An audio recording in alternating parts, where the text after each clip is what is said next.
ನಮಸ್ಕಾರ ವೀಕ್ಷಕರೇ, ಈ ಸಂಜೆ ನ್ಯೂಸ್ಗೆ ತಮಗೆ ಸುಸ್ವಾಗತ. ಈಗಿನ ಒಂದು ಸುದ್ದಿ ಅಂತಂದರೆ ರಾಜ್ಯಾದ್ಯಂತ ಈಗ ನಮ್ಮ ಮುಖ್ಯಮಂತ್ರಿಗಳು ಸಿದ್ದರಾಮಯ್ಯನವರು ಹೊಸ ದಾಖಲೆಯನ್ನು ಬರೆಯೋದಕ್ಕೆ ನಿಂತಿದ್ದಾರೆ. ಅಂದರೆ ನಾಳೆ ಬೆಳಗ್ಗೆ ಆಗುವಷ್ಟೊತ್ತಿಗೆ ಅವರು ರಾಜ್ಯವನ್ನು ಆಳಿದ ಮುಖ್ಯಮಂತ್ರಿಗಳ ಸಾಲಿನಲ್ಲಿ ಅಗ್ರಪಂಕ್ತಿಯಲ್ಲಿ ನಿಲ್ತಾರೆ ಅನ್ನೋದೊಂದು ದೊಡ್ಡ ಹೆಮ್ಮೆ ಅಂತ ಪಡಬೇಕು ನಾವು. ಕೇವಲ ಒಂದು ಮೈಸೂರಿನ ಚಿಕ್ಕ ಗ್ರಾಮದಲ್ಲಿ ಹುಟ್ಟಿ ವಿದ್ಯಾರ್ಥಿ ದೆಸೆಯಲ್ಲೇ ಒಂದು ನಾಯಕತ್ವವನ್ನು ಬೆಳೆಸ್ಕೊಂಡು ವಕೀಲಿ ವೃತ್ತಿಯನ್ನೇ ಮಾಡಿ ಒಂದು ಸಮಾಜದ ಒಂದು ಕಟ್ಟಕಡೆಯ ಅಂತಂದರೆ ಆಗಿನ ಪರಿಸ್ಥಿತಿಯಲ್ಲಿ ಹಿಂದುಳಿದ ವರ್ಗದಿಂದ ಮೇಲೆದ್ದು ಬಂದು ಒಂದು ದಾಖಲೆಯನ್ನು ನಿರ್ಮಿಸಿದಂತಹ ಸಿದ್ದರಾಮಯ್ಯನವರು ಹಲವಾರು ಭಾಗ್ಯಗಳು ಗ್ಯಾರಂಟಿಗಳನ್ನು ಕೊಟ್ಟು ಇವತ್ತು ಮುಖ್ಯಮಂತ್ರಿ ಸ್ಥಾನದಲ್ಲಿ ಮುಂದುವರಿತಾ ಇದ್ದಾರೆ. ಈಗ ನೋಡಬೇಕಾದ್ರೆ ಅವರು ದೇವರಾಜ ಅರಸು ಅವರು ಏನು ಕ್ರಾಂತಿ ಮಾಡಿದ್ರು ಕಾಂಗ್ರೆಸ್ನಲ್ಲಿ, ಆ ದಾಖಲೆಯನ್ನು ಆಡಳಿತಾವಧಿ ದಾಖಲೆಯನ್ನು ಮುರಿದು ನಾಳೆ ಹೊಸ ಮೈಲಿಗಲ್ಲನ್ನು ಸಾಧಿಸ್ತಾರೆ. ಅದರ ಬಗ್ಗೆ ನಮ್ಮ ಹಿರಿಯ ವರದಿಗಾರರಾದಂತಹ ಜನಾರ್ದನ್ ಅವರು ಸಾಕಷ್ಟು ಅವರೊಂದಿಗೆ ಒಡನಾಟ ಇಟ್ಕೊಂಡಿದ್ರು. ಹಾಗೆ ಅವರ ಇಂದಿನ ಒಂದು ಏನು ಬರ್ತಾ ಇದೆ, ಅವರ ನಡೆದು ಬಂದ ರಾಜಕೀಯ ಹಾದಿಯಾಗಲಿ, ಅವರು ಎದುರಿಸಿದಂಥ ಒಂದು ಸಮಸ್ಯೆಗಳಾಗಲಿ ಮತ್ತು ರಾಜಕೀಯದಲ್ಲಿ ಅವರು ಪಡೆದಂತಹ ಒಂದು ಪಾಂಡಿತ್ಯ ಮತ್ತು ಚಾಕಚಕ್ಯತೆ ಅಂತ ಹೇಳ್ಬೋದು, ಅದರ ಬಗ್ಗೆ ಒಂಚೂರು ಮಾತಾಡೋಣ. ಜನಾರ್ದನ್ ಅವರೇ, ಇವಾಗ ಏನಂದ್ರೆ ದೇವರಾಜ ಅರಸು ಅವರು ಏನು ಆಡಳಿತ CM ಆಗಿ ಆಡಳಿತ ನಡೆಸಿ 7 ವರ್ಷ 239 ದಿನಗಳ ಕಾಲ ಸತತವಾಗಿ ಒಂದು ಕಾಂಗ್ರೆಸ್ನ ಒಂದು ಭದ್ರ ಬುನಾದಿಯಾಗಿ ನಿಂತ್ಕೊಂಡು ಉಳುವವನೇ ಭೂಮಿ ಒಡೆಯ ಅಂತ ತೆಗೆದುಕೊಂಡ್ಬಂದು ಒಂದು ಹೊಸ ಕ್ರಾಂತಿ ಮಾಡಿದ್ರು ಇಡೀ ಭಾರತದಲ್ಲಿನೇ. ಆ ರೀತಿಯಲ್ಲಿ ಈಗ ಅಹಿಂದ ನಾಯಕರಾಗಿ ಅಂತಲೇ ಗುರುತಿಸ್ಕೊಂಡಿರುವಂಥ ಸಿದ್ದರಾಮಯ್ಯನವರು ಒಂದು ದಿನ ದಾಟ್ತಾ ಇದ್ದಾರೆ. ಇವಾಗ ಅದರ ಬಗ್ಗೆ ತಮ್ಮ ಅಭಿಪ್ರಾಯ ಏನು ಹೇಳಿ. ಈಗ ಸಿದ್ದರಾಮಯ್ಯನವರಿಗೆ ಈಗ ಪ್ರಸ್ತುತ ಗೌರ್ಮೆಂಟಿಗೆ ಸಿದ್ದರಾಮಯ್ಯನವರ ಗೌರ್ಮೆಂಟಿಗೆ 1000 ದಿನ. ಹೌದು, 1000 ದಿನ. ನಾಳೆ ಸರ್ಕಾರ 1000 ದಿನದ ಆಚರಣೆ ಅಂತ ಏನೋ ಮಾಡಲಿಕ್ಕೆ ಒಂದು ಹೊರಟಿದೆ.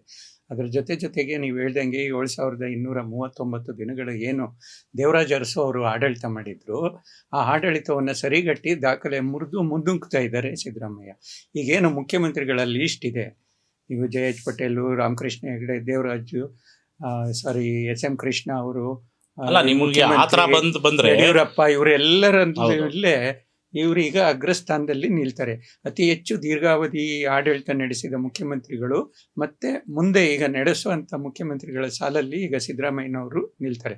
ಸಿದ್ದರಾಮಯ್ಯನವರ, ನೀವು ಹೇಳ್ದಾಗೆ ಸಿದ್ದರಾಮಯ್ಯನವರ ರಾಜಕೀಯ ಹಾದಿ ಏನು ಅಷ್ಟು ಸುಲಭ ಆಗಿರಲಿಲ್ಲ, ತುಂಬ ಕಠಿಣವಾಗಿತ್ತು. 1983ರಲ್ಲಿ ಅವರು ಶಾಸಕರಾಗಿದ್ದಾಗ ಅವಾಗ ಇಷ್ಟೊಂದು ಚುನಾವಣೆಯ ಕಾವು ಇರ್ತಿರ್ಲಿಲ್ಲ. ಜನಗಳೇ ದುಡ್ಡು ಹಾಕಿ ತಮ್ಮ ನಾಯಕನನ್ನ ಆಯ್ಕೆ ಮಾಡ್ಕೊಳೋರು, ಉತ್ತಮ ನಾಯಕ ಬೇಕು ಅಂತ ಆಯ್ಕೆ ಮಾಡ್ಕೊಳೋರು. ಆ ರೀತಿ ಹೊರಹೊಮ್ಮಿ ಬಂದಂಥ ಸಿದ್ದರಾಮಯ್ಯನವರು ಇವತ್ತು ರಾಜ್ಯದ 2ನೇ ಬಾರಿ ಮುಖ್ಯಮಂತ್ರಿಯಾಗಿ, ಅದರಲ್ಲೂ ದೇವರಾಜ ಅರಸು ಅವರ ಇದನ್ನ ಮಾಡ್ತಿದ್ರೆ. ಇನ್ನೊಂದು ನಿಮಗೆ ವಿಶೇಷ ಹೇಳಬೇಕು ಅಂದರೆ, ದೇವರಾಜ ಅರಸು ಕೂಡ ಮೈಸೂರು ಜಿಲ್ಲೆಯವರು ಮತ್ತು ಸಿದ್ದರಾಮಯ್ಯನವರು ಕೂಡ ಮೈಸೂರು ಜಿಲ್ಲೆಯವರು. ಯಾರು ಈ ಮಟ್ಟದ ಅಂದರೆ ಈ ಸುದೀರ್ಘಾವಧಿಯ ಆಡಳಿತವನ್ನು ಈವರೆಗೆ ನಡೆಸಿಲ್ಲ. ಫಸ್ಟ್ ಟೈಮ್ ಅವರು ಆಡಳಿತ ನಡೆಸಿದಂಥ ಸಂದರ್ಭದಲ್ಲಿ 5 ವರ್ಷಗಳ ಕಾಲ ಸುದೀರ್ಘ ಆಡಳಿತ ನಡೆಸಿದರು. 5 ವರ್ಷಗಳ ಕಾಲ ಸಂಪೂರ್ಣ ಮಾಡಿದರು. ಈಗ 2.5 ವರ್ಷ ತುಂಬಿದೆ. ಈಗ ನಾಳೆಗೆ ದೇವರಾಜ ಅರಸುರವರ ದಾಖಲೆನೂ ಮುರಿತದೆ. ಆಮೇಲೆ ಇನ್ನೊಂದು, ಸಿದ್ದರಾಮಯ್ಯನವರು ಕುರಿಕಾಯನು ಏನು ಇವನಿಗೇನು ಲೆಕ್ಕ ಬರುತ್ತೆ ಅಂತೇಳಿ ಇದು ಮಾಡಿದರು. ಅಂಥ ಸಂದರ್ಭದಲ್ಲಿ ಅವರಿಗೆ ಇದು ಆರ್ಥಿಕ ಇಲಾಖೆ ಅರ್ಥ ಸಚಿವರನ್ನಾಗಿ ಮಾಡಿದರು. ದೇವೇಗೌಡರು ಪೀರಿಯಡಲ್ಲಿ ಅರ್ಥ ಸಚಿವರನ್ನಾಗಿ ಮಾಡಿದರು. ಅದನ್ನೇ ಅವರು ಚಾಲೆಂಜಾಗಿ ತಗೊಂಡು ಸಿದ್ದರಾಮಯ್ಯನವರು ಬಜೆಟನ್ನು ಮಂಡಿಸಿದರು. ಯಾವ ರೀತಿ ಬಜೆಟ್ ಮಂಡಿಸಿದ್ರು ಅಂದರೆ, ಉತ್ತರ ಭಾರತದ ರಾಜ್ಯಗಳು ಬಂದು ಇಲ್ಲಿ ಈ ಬಜೆಟ್ನ ಸ್ಟಡಿ ಮಾಡಬೇಕಾದಂಥ ರೀತಿಯಲ್ಲಿ ಬಜೆಟ್ ಮಂಡಿಸಿದರು ಸಿದ್ದರಾಮಯ್ಯನವರು. ಅದೇ ರೀತಿ ಅವರು ಸತತವಾಗಿ 16 ಬಜೆಟ್ ಮಂಡಿಸಿದ್ದಾರೆ ಈಗ. ಮತ್ತು ಈಗ ನೆಕ್ಸ್ಟ್ ಮಂಡಿಸೋದು 17ನೇ ಬಜೆಟ್ ಆಗುತ್ತೆ. 2 ದಾಖಲೆ ಆಗುತ್ತೆ, ಒಂದು CM ಸುದೀರ್ಘಾವಧಿ ದಾಖಲೆ ಆಗುತ್ತೆ, ಒಂದು ಬಜೆಟ್ ದಾಖಲೆ ಆಗುತ್ತೆ. ಇಷ್ಟೆಲ್ಲ ಅವ್ರದ್ದು ಇದಿದೆ. ನೀವು ಅದರಲ್ಲಿ ನೋಡ್ಕೊಂಡು ಬರ್ತಾ ಇದ್ದಾರೆ. ನೀವು ಬರೀ ಅರ್ಥ ಸಚಿವರಾಗಿ ಒಂದು ಅಂಕಿಅಂಶಗಳು ನೋಡ್ಕೊಂಬರೋದಲ್ಲ, ರಾಜ್ಯ ಯಾವ ಪರಿಸ್ಥಿತಿಯಲ್ಲಿತ್ತು, ನೀವು ಅರ್ಥವ್ಯವಸ್ಥೆಯಲ್ಲಿ ಭಾರತ ತುಂಬ ಕಠಿಣ ಪರಿಸ್ಥಿತಿಯಲ್ಲಿ ಇದ್ದಾಗಲೂ ಕೂಡ ನೀವು 1996ರಲ್ಲಿ ಆವಾಗ ನೋಡ್ಕೊಂಡ್ಬಂದರೆ, ನೀವು ಗ್ಯಾಟ್ ಒಪ್ಪಂದ ಆಯಿತು, ಆರ್ಥಿಕ ಉದಾರೀಕರಣ ಆಯಿತು. ಆ ಸಂದರ್ಭದಲ್ಲೂ ಕೂಡ ಅವ್ರು ತಗೊಂಡಿದ್ದು ಒಂದು ಹೊಸ ಚಾಲೆಂಜ್. ಅರ್ಥಶಾಸ್ತ್ರ ಅಂದರೆ ನೀವು ಇಡೀ ನಮ್ಮ ಭಾರತದ ಇತಿಹಾಸದಲ್ಲಿ ಏನು ದಕ್ಷಿಣ ಭಾರತ ನೋಡ್ತೀವಿ, ದಕ್ಷಿಣ ಭಾರತದಲ್ಲಿ ಬಂತಂದರೆ ನೀವು ಅತ್ಯಂತ ಚಾಣಾಕ್ಷ ರಾಜಕಾರಣಿ ಅಂದರೆ ದೇವೇಗೌಡರು ಅಂತ ಹೇಳ್ತೀವಿ. ಆ ಕಡೆ ಬಂದರೆ ನಿಮ್ಮ ಲಾಲು ಪ್ರಸಾದ್ ಬರ್ತಾರೆ, ವಾಜಪೇಯಿ ಅವರು ಬರ್ತಾ ಇದ್ರು, ಆ ಥರ ಚಾಣಾಕ್ಷ ರಾಜಕಾರಣಿಗಳಿದ್ರು, ಆಮೇಲೆ ಸಂಸದೀಯ ಪಟುಗಳಾಗಿದ್ದರು. ಆದರೆ ಮುಖ್ಯಮಂತ್ರಿ ಇವಾಗ ಏನು ಸಿದ್ದರಾಮಯ್ಯ ಅವರು ಇದ್ದಾರೆ, ಅವರು ಯಾವ ಗರಡಿಯಲ್ಲಿ ಬೆಳೆದ್ರು ಅನ್ನೋದೊಂದು ಪ್ರಮುಖವಾಗಿ ಕಾಣ್ಬರುತ್ತೆ ಇಲ್ಲಿ. ಯಾಕಂದರೆ ದೇವೇಗೌಡರನ್ನ ಎಲ್ಲೂ ಕೂಡ ಇಲ್ಲಿ ನೆಗ್ಲೆಕ್ಟ್ ಮಾಡೋಕ್ಕಾಗಲ್ಲ. ಇಲ್ಲ, ಅದು ಸಾಧ್ಯನೇ ಇಲ್ಲ. ಅದನ್ನು ಅವರು ಕೂಡ ನೆಗ್ಲೆಕ್ಟ್ ಮಾಡಲ್ಲ. ಅವರೆಲ್ಲ ಜನತಾ ಪರಿವಾರದಿಂದನೇ ಬೆಳೆದು ಬಂದಿರೋದು. ಸಾಕಷ್ಟು ಜನತಾ ಪರಿವಾರನೇ, ಅವರೆಲ್ಲ ಜನತಾ ಪರಿವಾರದವರೇ. ಈಗ ಏನು ಲೀಡರ್ಗಳಿದ್ದಾರೆ ಎಲ್ಲ ಜನತಾ ಪರಿವಾರದವರೇ. ಸಿದ್ದರಾಮಯ್ಯನೂ ಕೂಡ ಜನತಾ ಪರಿವಾರದವರೇ. ಕಾಂಗ್ರೆಸ್ಸೇತರ ಆಡಳಿತಗಳು ಬರಬೇಕು ಅಂತೇಳಿ ಸಾಕಷ್ಟು ಹೋರಾಟ ಮಾಡಿ, JP ಮೂವ್ಮೆಂಟ್ ಅಲ್ಲಿ ಹೋರಾಟ ಮಾಡಿ ಇಲ್ಲಿ ಕಾಂಗ್ರೆಸ್ಸೇತರ ಆಡಳಿತವನ್ನು ಸ್ಥಾಪನೆ ಮಾಡಿದಂಥ ಇದರಲ್ಲಿ ಏನು ನಮಗೆ ದೇವೇಗೌಡರು, JH ಪಟೇಲು ಮತ್ತು SR ಬೊಮ್ಮಾಯಿ ಇವರೆಲ್ಲ ಕಾಣ್ತಾರೆ. ಅದ್ರ ಸಾಲಿನಲ್ಲಿ ಇವ್ರು ನಿಲ್ತಾರೆ. ಇವರು ಯಾಕೆ ನೀವು ಹೇಳಿದಾಗೆ ಚಾಣಾಕ್ಷ ರಾಜಕಾರಣಿ ದೇವೇಗೌಡರು. ಹೌದು, ದೇವೇಗೌಡರು ಚಾಣಾಕ್ಷ ರಾಜಕಾರಣಿ. ಅವ್ರ ಜೊತೆ ದೊಡ್ಡ ದೊಡ್ಡ ನಾಯಕರುಗಳಿದ್ದರು. ಅವ್ರ ಜೊತೆಯಲ್ಲೇ ಸಿದ್ದರಾಮಯ್ಯ ಅವರು ಕೂಡ ಇದ್ದರು. ಮಹತ್ವಾಕಾಂಕ್ಷೆಗಳಿರುತ್ತೆ ರಾಜಕಾರಣಿಗಳಿಗೆ. ಯಾವುದೇ ರಾಜಕಾರಣಿಗಳಿಗೆ ಗ್ರಾಮ ಪಂಚಾಯತಿ ಸದಸ್ಯ ಆದವನಿಗೆ ಅಧ್ಯಕ್ಷ ಆಗಬೇಕು ಅಂತಿರುತ್ತೆ, ಅಧ್ಯಕ್ಷ ಆದವನು ಜಿಲ್ಲಾ ಪಂಚಾಯತಿಗೆ ಹೋಗಬೇಕು ಅಂತಿರುತ್ತೆ, ಜಿಲ್ಲಾ ಪಂಚಾಯತ್ ಅವನು MLA ಆಗಬೇಕು, MLA ಆದವನು ಮಿನಿಸ್ಟರ್ ಆಗಬೇಕು, ಮಿನಿಸ್ಟರ್ ಆದವನು ಮುಖ್ಯಮಂತ್ರಿ ಆಗಬೇಕು.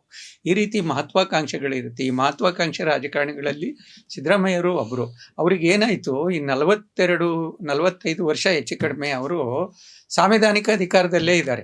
ನೀವು 83ರಲ್ಲಿ ಬಂದು ಶಾಸಕರಾದಾಗ ಕನ್ನಡ ಕಾವಲು ಸಮಿತಿ ಅಧ್ಯಕ್ಷನಾಗಿ, ಅದು ಕೂಡ ಪ್ರಥಮ, ಅದು ಕೂಡ ಒಂದು ರೀತಿ ದಾಖಲೆನೆ ಮಾಡಿದ್ದು ಅವರವೆಲ್ಲ ದಾಖಲೆನೆ.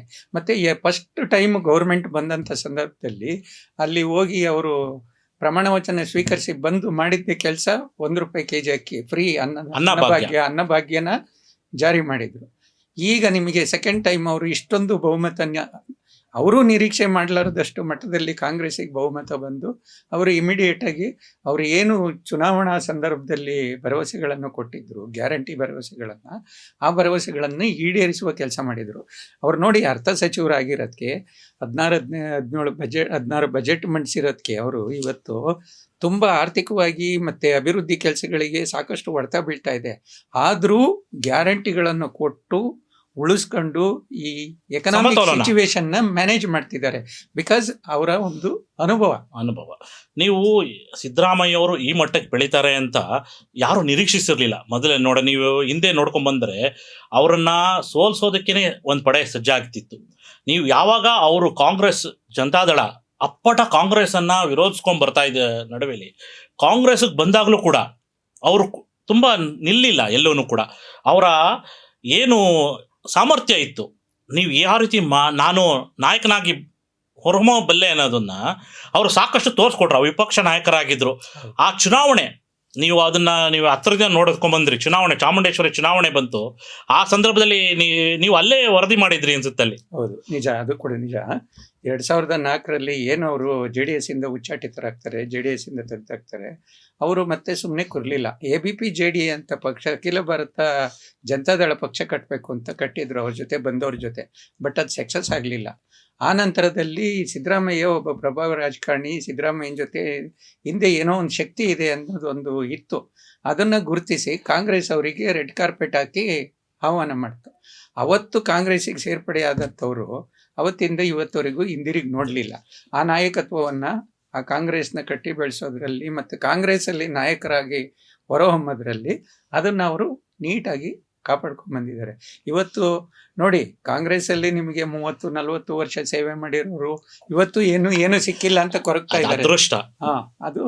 ಅದು ಸಿದ್ದರಾಮಯ್ಯನವರಿಗೆ ಅವರ ಪ್ರಭಾವ ಮತ್ತು ನೀವು ಹೇಳಿದಾಗೆ ಅವರ ಚಾಣಾಕ್ಷತನೆ ಮತ್ತು ರಾಜಕೀಯ ನಡೆ ಮತ್ತು ದೊಡ್ಡ ಮಹತ್ವಾಕಾಂಕ್ಷೆ ಇವೆಲ್ಲ ಇರ್ತಾವಲ್ಲ, ಇವೆಲ್ಲ ಅವರಿಗೆ ಪ್ಲಸ್ ಪಾಯಿಂಟ್ ಆಗಿ ಬಂತು. ಅಂದರೆ ಬದಲಾವಣೆ ಅವರಿಗೆ. ಅಂದರೆ ನೀವು ರಾಜಕೀಯದಲ್ಲಿ ಯಾರು ಶತ್ರುಗಳೆಲ್ಲ, ಯಾರು ಮಿತ್ರರಿಲ್ಲ ಅನ್ನೋದ್ರಲ್ಲಿ ಅದು ತುಂಬ ಚೆನ್ನಾಗಿ ಮಾಡ್ಕೊಂಡೆ. ಹಳ್ಳಿ ಸೊಗಡಿದೆ, ಎದುರಿಸುವಂಥ ಒಂದು ತಾಕತ್ತಿದೆ. ನೀವು ಯಾವುದೇ ರೀತಿಯ ನೀವು ಸುದೀರ್ಘ ಒಂದು ರಾಜಕಾರಣ ಬರ್ತಾ ಇದ್ರೆ ಅನುಭವ ಅವರಿಗೆ ಸಾಕಷ್ಟು ಒಂದು ಕಲಿಸ್ಕೊಡುತ್ತೆ. ಅದೇ ರೀತಿ ಈಗ ಪ್ರಮುಖವಾಗಿ ಸಿದ್ದರಾಮಯ್ಯ ಅವರು ಏನು ಮುಖ್ಯಮಂತ್ರಿ ಆಗಿದ್ದಾರೆ, ಈಗಲೂ ಕೂಡ ಅವ್ರಿಗೆ ನಾಯಕತ್ವ ಬದಲಾವಣೆ ಏನೇನೇ ಬಂದರೂ ಕೂಡ ಯಾವುದಕ್ಕೂ ಅಂಜದೆ ಅಳಕದೆ ಅವರು ಸರ್ಕಾರವನ್ನು ಮುನ್ನಡೆಸ್ತಾ ಇದ್ದಾರೆ. ಏನೇ ಆದರೂ ಕೂಡ ಸ್ವೀಕರಿಸ್ತೀನಿ ಅಂತ ಹೇಳ್ತಾರೆ. ಅಂಥ ಮನೋಭಾವ ಬರೋದು ಕೆಲವು ರಾಜಕಾರಣಿಗಳಿಗೆ ಅಲ್ವಾ?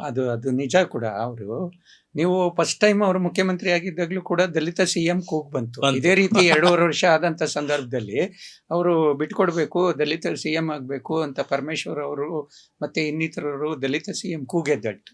ಆಮೇಲೆ ಈಗ 2ನೇ ಬಾರಿ ಮುಖ್ಯಮಂತ್ರಿ ಆದಂಥ ಸಂದರ್ಭದಲ್ಲಿ ಅಧಿಕಾರ ಹಂಚಿಕೆಯ ಸಂಘರ್ಷ ನಡೀತಾ ಇದೆ. 50-50 ಅಧಿಕಾರ ಹಂಚಿಕೆಯ ಸಂಘರ್ಷ ನಡೀತಾ ಇದೆ. ಆಮೇಲೆ ಇಷ್ಟೊಂದು ಸುದೀರ್ಘಾವಧಿ ಇವರೇ ಮಾಡಿದರೆ ಬೇರೆಯವ್ರು ಮಾಡಬಾರ್ದಾ, ಹಾಗೆ ಹೀಗೆ ಅಂತೆಲ್ಲ ಸಂಘರ್ಷಗಳು ನಡೀತಾ ಇದೆ. ಆಮೇಲೆ ಇನ್ನೊಂದು, ಅವರು ನಾನು ಹೇಳಿದೆ ನಿಮಗೆ 40-45 ವರ್ಷಗಳ ಕಾಲ ಸಾಂವಿಧಾನಿಕ ಹುದ್ದೆಯಲ್ಲಿ ಅವರು ಇದ್ದಾರೆ. ಅವತ್ತಿಂದ ಸಾಂವಿಧಾನಿಕ ಹುದ್ದೆಗಳೇ. ಈಗ ನೀವು ಶಾಸಕರಾಗಿದ್ದರು, ಕನ್ನಡ ಕಾವಲು ಸಮಿತಿ ಅಧ್ಯಕ್ಷರಾಗಿದ್ದರು, ಸಚಿವರಾಗಿದ್ದರು, ಪಶುಸಂಗೋಪನಾ ಸಚಿವರು, ಅರ್ಥ ಸಚಿವರು, ಆಮೇಲೆ ವಿರೋಧ ಪಕ್ಷದ ನಾಯಕರು, ಆಮೇಲೆ ಮೈತ್ರಿ ಗೌರ್ಮೆಂಟ್ ಬಂದಾಗ ಇದು ಮೈತ್ರಿ ಪಡೆಯ ಪ್ರಮುಖರಾಗಿದ್ದರು. ಒಟ್ಟಾರೆ ಒಂದು ರೀತಿ ಅವರು ಸಾಂವಿಧಾನಿಕ ಹುದ್ದೆಯಲ್ಲಿದ್ದಾರೆ. ಅದೇ ರೀತಿ ನಾಟ್ ಓನ್ಲಿ ಸಿದ್ದರಾಮಯ್ಯವರು ಒಬ್ಬರೇ ಸಾಂವಿಧಾನಿಕ ಹುದ್ದೆ ಇಲ್ಲ, ಎಲ್ಲರೂ ಇದ್ದಾರೆ. ಈವನ್ ಯಡಿಯೂರಪ್ಪ ಕೂಡ, ಮತ್ತು ಜಗದೀಶ್ ಶೆಟ್ಟರ್ ಆಗಲಿ, ಬೇರೆ ಬೇರೆ ನಾಯಕರುಗಳಾಗಲಿ ಎಲ್ಲರೂ ಕೂಡ ಸಾಂವಿಧಾನಿಕ ಹುದ್ದೆಯಲ್ಲಿದ್ದಾರೆ. ಇವರು ಹೆಚ್ಚು ಕಾಲ ಇದು ಮಾಡಿದ್ದಾರೆ. ನೀವು ಸಿದ್ದರಾಮಯ್ಯ ಅವ್ರು ನೋಡಿ, ಸಿದ್ದರಾಮಯ್ಯ ಅವ್ರಿಗೆ ಇರುವಂತಹ ಒಂದು ಪಡೆ ಅಂತಂದ್ರೆ, ನಾವು ಪಡೆ ಅಂತ ಅನ್ನೋದಕ್ಕಿಂತ ಅವರ ಬೆಂಬಲಿಗರ ಪಡೆಯನ್ನು ನೋಡ್ಕೊಂಡು ಹೋದರೆ ಎಲ್ಲರೂ ಒಂದು ಸ್ವಲ್ಪ ಘಟಾನುಘಟಿ ನಾಯಕರೇ.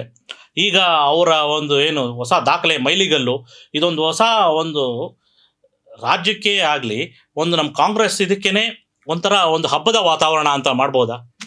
ಅಲ್ಲ, ನಿಜ ಅದು ಕೂಡ. ಈಗ ಆ್ಯಕ್ಚುಲಿ ಕಾಂಗ್ರೆಸ್ಸಿಗೆ ಮತ್ತು ಸಿದ್ದರಾಮಯ್ಯ ಬೆಂಬಲಿಗರ ವಲಯದಲ್ಲಿ ಸಂಭ್ರಮ ಮನೆ ಮಾಡಿದೆ. ಏನು ಪ್ಲಸ್ ಪಾಯಿಂಟ್ ಮಾಡ್ಕೊತಾರ ಸಿದ್ದರಾಮಯ್ಯ ಅವರು? ಏನು ನಾಯಕತ್ವ ಗೊಂದಲಗಳೇನು ಬರ್ತಾ ಇದೆ, ಅದರಲ್ಲಿ ಈಗ ಸಿದ್ದರಾಮಯ್ಯ ಅವರು ಒಂದು ಸ್ವಲ್ಪ ಇಮ್ಮಡಿ ಆಗುತ್ತಲ್ವಾ?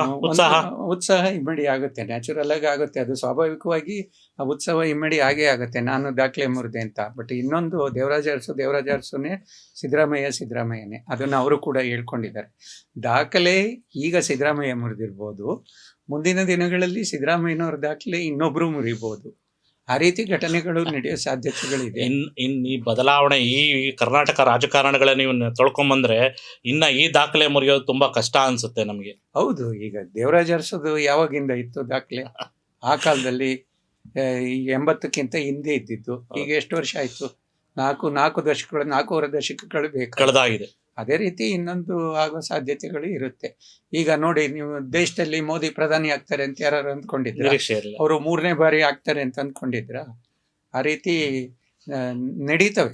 ಕೆಲವು ನಾಯಕರುಗಳಿಗೆ ಆ ಥರ ಒಂದು ಅದೃಷ್ಟ ಬರುತ್ತೆ ಮತ್ತು ಅವರನ್ನ ಮುನ್ನಡೆಸುವಂತ ಕೃಪೆನೂ ಇರುತ್ತೆ, ದೇವರ ಕೃಪೆನೂ ಇರುತ್ತೆ. ನೋಡಿ, ಜನ ಬೆಂಬಲ, ಜಾತಿ ಬೆಂಬಲ, ಖಂಡಿತ ಪ್ರಭಾವ, ಅವರ ವೈಯಕ್ತಿಕ ವರ್ಚಸ್ಸು, ಇವೆಲ್ಲವೂ ಕೂಡ ಅಲ್ಲಿ ಕೆಲಸ ಮಾಡುತ್ತೆ. ಸಿದ್ದರಾಮಯ್ಯನವರು ಸುಮ್ಮನೆ ಗೊತ್ತಿಲ್ಲ, ಸತತವಾಗಿ ಅದನ್ನು ಮಾಡ್ಕೊಂಡು ಬಂದಿದ್ದಾರೆ. ಜನ ಬೆಂಬಲಕ್ಕೆ ಇಡ್ಸ್ಕೊಂಡಿದ್ದಾರೆ, ಜಾತಿ ಬೆಂಬಲಕ್ಕೆ ಇಡ್ಸ್ಕೊಂಡಿದ್ದಾರೆ. ಒಂದು ಜಾತಿಗೆ ಸೀಮಿತ ಆಗದಲ್ಲೇ ಅಹಿಂದ ಅಂತ ಒಂದು ವರ್ಗ, ಒಂದು ವಲಯವನ್ನೇ ಸೃಷ್ಟಿ ಮಾಡ್ಕೊಂಡು ಕಟ್ಕೊಂಡು ಅಹಿಂದ ಪ್ರಬಲ ನಾಯಕ. ಅದರಲ್ಲಿ ನಿಮಗೆ ಯಾವುದೇ ಒಂದು ಹಗರಣಗಳು ಬರಲಿ, ಆ ಸಮರ್ಥವಾಗಿ ಎದುರಿಸುವಂತ ಒಂದು ಕಲೆ ಇರಬೇಕು, ಶಕ್ತಿ ಇದೆ. ಅವರು ಸ್ವಾಭಾವಿಕವಾಗಿ ವಕೀಲರು, ಲಾಯರ್ ಕೂಡ, ಎಲ್ಲಾ ವಕೀಲರು ಕೂಡ ಆ ರೀತಿಯಂತಹ ಒಂದು ಜ್ಞಾನ ಪಡ್ಕೊಳ್ಳೋದು ತುಂಬಾ ಕಷ್ಟ. ನಿಮಗೆ ಈ ರಾಜಕಾರಣಿಗಳಲ್ಲಿ ಸಮಚಿತ್ತತೆ ಇರಬೇಕು, ಹೌದು, ಸಮಾಧಾನ ಇರಬೇಕು. ಅವೆರಡೂ ಇದಾವೆ. ಆಮೇಲೆ ಏನೋ ಮಾಡಬೇಕು ಅಂದರೆ ಅವರು ವೆಯ್ಟ್ ಮಾಡಿ ಇದು ಮಾಡ್ತಾರೆ, ಪಡ್ಕೊಂತಾರೆ. ಯಾವುದೇ ಒಂದು ಸಂದಿಗ್ಧ ಪರಿಸ್ಥಿತಿ ಬಂದ್ರು ಅದನ್ನು ನಿವಾರಿಸುವಂತ ಒಂದು ಅವ್ರಿಗೆ ಕರಗತವಾಗಿದೆ ಎಲ್ಲ. ನೋಡಿದ್ರಲ್ಲ ವೀಕ್ಷಕರೇ, ಸಿದ್ದರಾಮಯ್ಯ ಅವರು ಈಗ ಹೊಸ ಒಂದು ಮೈಲಿಗಲ್ಲನ್ನ ದಾಟ್ತಾ ಇದ್ದಾರೆ. ಅವರಿಗೆ ನಮ್ಮ ಈ ಸಂಜೆ ಬಳಗದಿಂದಲೂ ಕೂಡ ಅವರಿಗೆ ಅಭಿನಂದನೆ ಸಲ್ಲಿಸೋಣ. ಅದೇ ರೀತಿ ಅವರ ಅಭಿಮಾನಿಗಳಿಗೆ ಮತ್ತು ಸರ್ಕಾರಕ್ಕೂ ಕೂಡ ಒಳ್ಳೆಯದಾಗಲಿ. ಇದೇ ರೀತಿ ಸಿದ್ದರಾಮಯ್ಯ ಅವರು ಇನ್ನೂ ಹಲವು ಭಾಗ್ಯಗಳನ್ನು, ಗ್ಯಾರಂಟಿಗಳನ್ನು ಜನತೆಗೆ ನೀಡಲಿ. ಹಾಗೂ ಸಿದ್ದರಾಮಯ್ಯ ಅವ್ರಿಗೂ ಕೂಡ ಒಳ್ಳೆಯದು ಆಗಲಿ ಮತ್ತು ಅವರ ಸಮುದಾಯಕ್ಕೆ, ಅವರ ಎಲ್ಲರ ಏನು ಈ ರೀತಿಯಲ್ಲಿ ಅವರನ್ನು ಬೆಳೆಸಿದಾರಲ್ಲ ಅವ್ರಿಗೆಲ್ಲರೂ ಕೂಡ ಇವಾಗ ಅವ್ರಿಗೆ ಶುಭಾಶಯಗಳ ಮಹಾಪುರನೇ ಹರಿದು ಬರ್ತಾ ಇದೆ. ಆ ರೀತಿಯಾಗಿ ನಮ್ಮ ರಾಜ್ಯದಲ್ಲೂ ಕೂಡ ಒಂದು ಹೊಸ ದಾಖಲೆ ಬರುತ್ತೆ. ಅತಿ ಹೆಚ್ಚು ಅಂತಂದರೆ ಹಿಂದುಳಿದ ವರ್ಗದ ನಾಯಕರಾಗಿ ಒಂದು ಸಮರ್ಥವಾಗಿ ರಾಜ್ಯವನ್ನು ಮುನ್ನಡೆಸಿದಂಥ ಕೀರ್ತಿ ಸಿದ್ದರಾಮಯ್ಯ ಅವರು ಬರುತ್ತೆ. ಇದೇ ರೀತಿ ನೀವು ನಮ್ಮ ಈ ಸಂಜೆ ಪತ್ರಿಕೆಯನ್ನು ಹಾಗೂ ನಮ್ಮ ಈ ಸಂಜೆ ಡಿಜಿಟಲ್ ನ್ಯೂಸನ್ನು ನಿರಂತರ ನೋಡ್ತಾ ಇರಿ. ನಮಸ್ಕಾರ ವೀಕ್ಷಕರೇ.